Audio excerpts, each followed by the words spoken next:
Good morning, children. Sairam. Today we are going to study chapter number 2 of history, from trade to territory. Before discussing the chapter and moving ahead, we shall start with the new words: mercantile, charter, puppet, farman, and factor.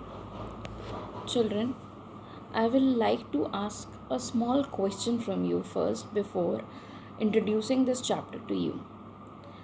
First and the foremost thing, children, what do you call the people who come into your home from a distant land, who do not belong to your own country? Foreigners. And what is the famous name of foreigners that we all call? Can anyone tell? The British. Yes, today we are going to talk about the British.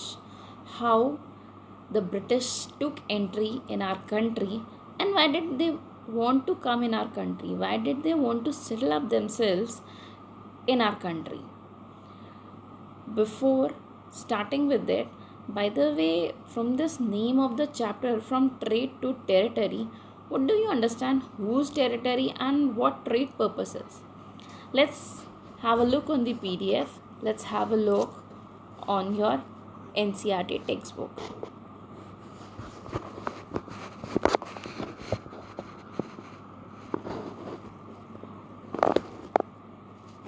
Children, this is your chapter number 2 from NCERT textbook history, from trade to territory. Before starting with anything first of all, do you know who was the last Mughal emperor, children? It was Aurangzeb, the last Mughal emperor. Aurangzeb was the last of the powerful Mughal rulers. He established control over a very large part of the territory that is now known as India. After his death in 1707, many Mughal governors called as Subedars and big zamindars began asserting their authority and establishing regional kingdoms. As powerful regional kingdoms emerged in various parts of India, Delhi could no longer function as an effective center. By the second half of the 18th century, however, a new power was emerging on the political horizon that was called as the British. Children, you can see the map which suggests how the British were keenly interested, and how they discovered. Children, before getting back to the basic chapter, when we talk about the British, first of all, who discovered the sea route? Vasco da Gama discovered the sea route in 1498. It was his discovery which helped the British to understand that yes, they could discover a means of traveling through which they can actually make an entry in India. Now, who was responsible for the entry? As in, it was not anyone who was responsible, but it was the interest of the British people. It was the interest of the British people when on they discovered the sea route to India. They were just a few people, you can say just a few people, comprising of 10 to 15 soldiers who came to discover India. When they visited India, they just came with the criteria to travel and discover what all is this land about. And sooner the later they understood the people of this country are very innocent. What they wanted? They came for trade purposes. They took entrance from Calicut. From Calicut, they explored the whole procedures of trade. From Calicut onwards, they wanted to operate. But sooner they understood that in order to settle up in India, they need to have power as well as money. Now, in order to carry any trade purposes, see, we need money. Fine. Now, how and why they were interested? What was the particular thing that they wanted to trade it. Cotton was the first thing and silk was the other. Cotton, silk, and spices. These three items were the center of attraction for the British people. They wanted to trade. Now, how did they trade? Before starting their trade activities, let's have a look on what is there in the text about them. Now, what was the East India Company? In 1600, the East India Company acquired a charter from the ruler of England, Queen Elizabeth I, granting it the sole right to trade with the East. Now, what is East? East means India. And what is West? The people, the British people. Fine. When we talk about Western culture, it is directly or indirectly we mean about the British people. And East becomes the Asia, that is we the Indians, our Indian continent. This meant that no other trading group in England could compete with East India Company. With this charter, the company could venture across oceans, looking across for new lands from which it could buy goods at a cheap price and carry them back to Europe to sell at higher prices. The company did not have to fear competition from other English trading companies. Mercantile trading companies. Now, what is mercantile trading companies? A business enterprise that makes profit primarily through trade, buying goods cheap and selling them at high prices.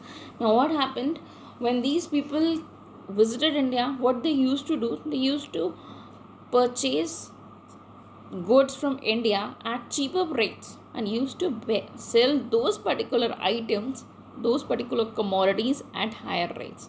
Now, higher rates. So, what happened? They were stealing our profits. They were stealing our profits in order to earn profits for themselves.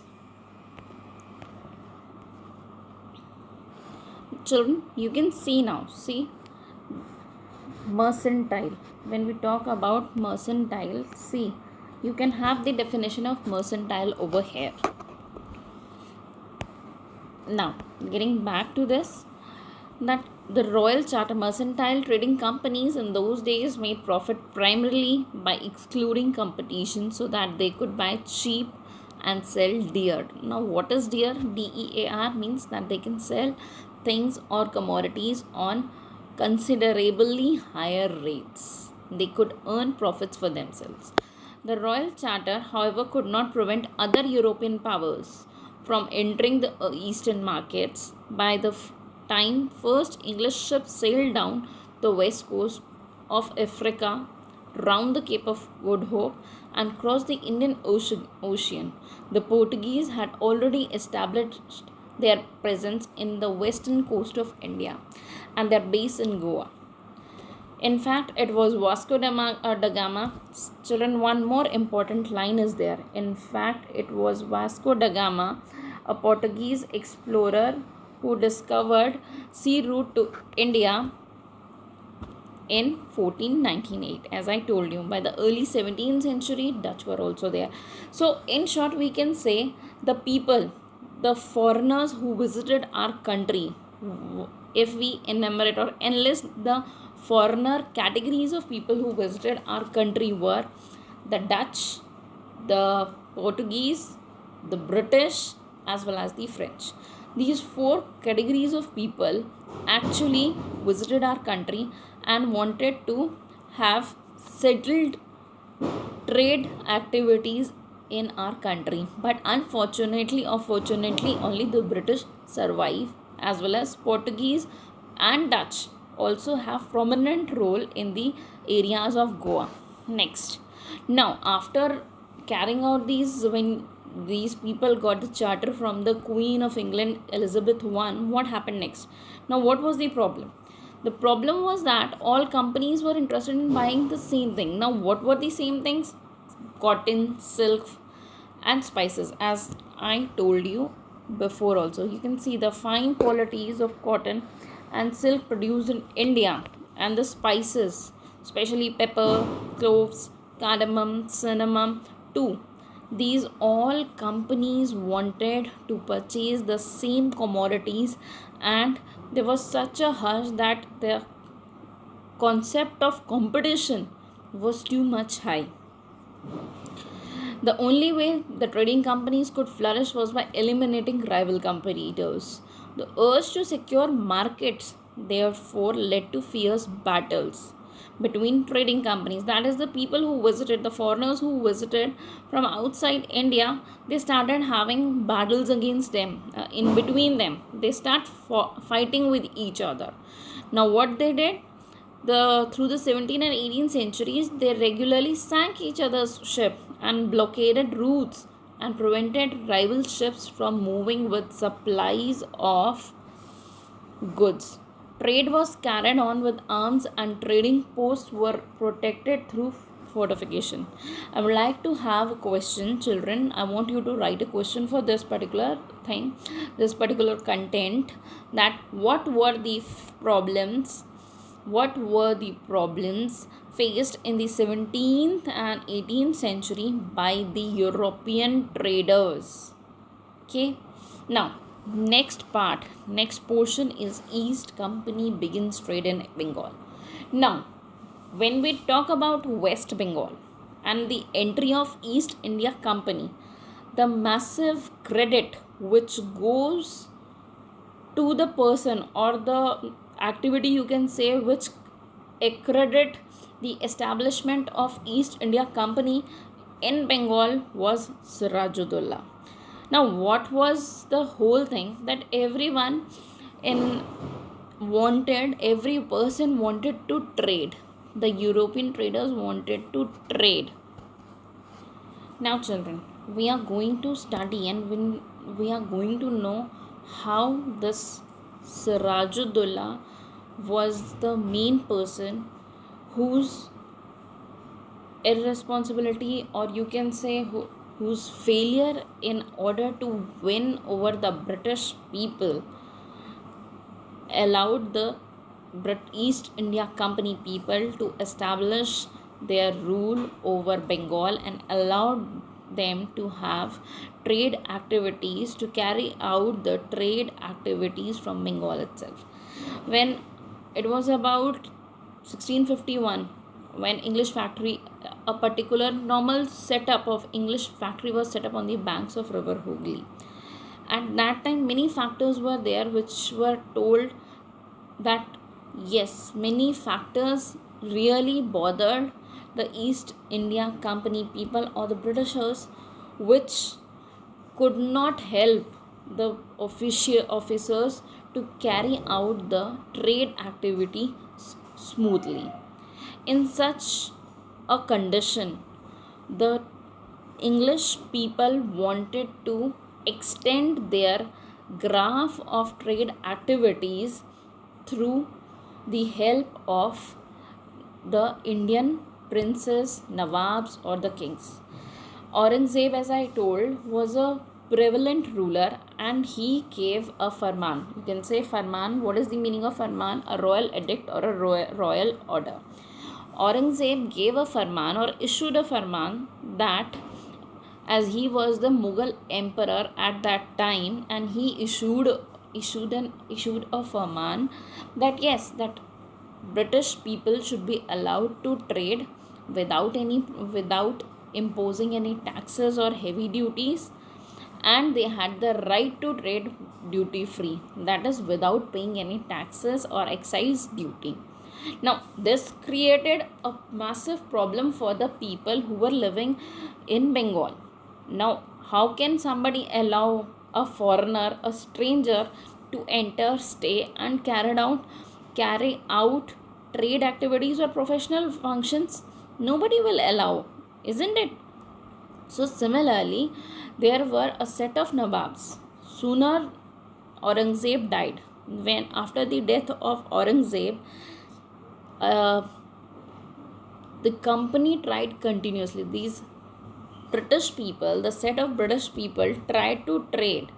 They tried continuously press for more concessions and manipulate existing privileges. Privileges means facilities which they were having.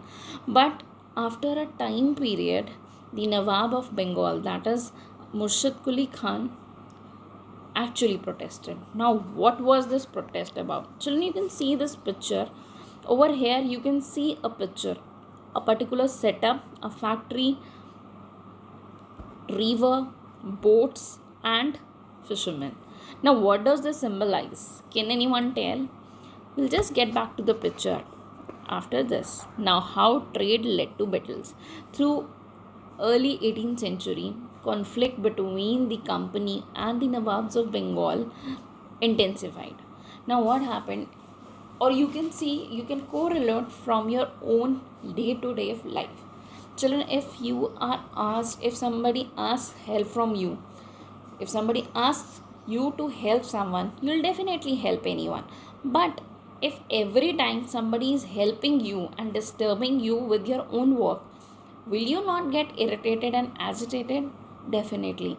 Same was the condition of the Bengal Nawabs and the British people, the East Indian officials. What they were doing, they were constantly trying to redeem, trying to grab out profits without telling the Indian people, without the consent of the Indian Nawabs. Now, what happened after the death of Aurangzeb? The Bengal Nawabs asserted their power and autonomy. They did not allow the Britishers to carry out trade activities without paying the proper duty excises and the revenue or the taxes imposed on them. Ali Vardi Khan was the and Sirajuddaulah were the famous known Nawabs of Bengal. Each one of them was a strange ruler. Now, after the death of Ali Vardi in 1756, Sirajuddaulah became the next Nawab. Now, Sirajuddaulah was followed by strong power and strength, and he did not want the British ruler to enter in their territory. That he was a strong opponent.